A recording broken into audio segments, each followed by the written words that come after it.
Star du film Titanic aux côtés de Leonardo DiCaprio, on pourrait croire que Kate Winslet a vécu une période de rêve après le succès du long métrage réalisé par James Cameron en 1997. Il n'est rien. Interviewé dans le podcast WTF de Marc Maron, le 14 janvier 2021, l'actrice de 45 a confié avoir été plongée dans un véritable cauchemar à cause de la presse britannique. Je suis passée en mode autoprotection. C'était le jour et la nuit, d'un jour à l'autre. J'ai été soumise à beaucoup de critiques personnelles sur mon physique, j'ai été beaucoup critiquée et la presse britannique était très méchante avec moi, s'est souvenue celle qui, à 22 ans, faisait alors face au décès prématuré de son premier amour. Moquée et humiliée par la presse, la jeune actrice a même regretté cette soudaine célébrité.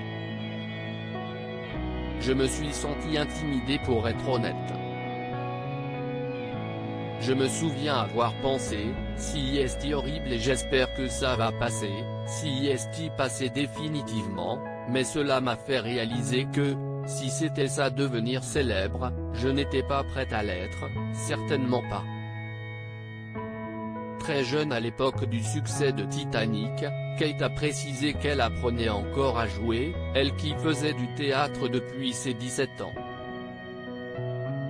Pour tenir le cap, la maman de Mia, Bear et Joe, née de ses relations avec Jim Tripleton, Sam Mendes et Ned Rock'n'Roll, a choisi de se tourner vers de plus petites productions.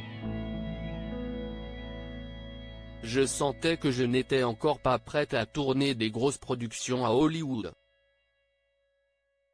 Je ne voulais pas faire d'erreur et foutre en l'air ma carrière, je voulais être là tout au long du match. J'ai stratégiquement essayé de trouver de petites choses pour mieux comprendre le métier et conserver un certain degré d'intimité et de dignité.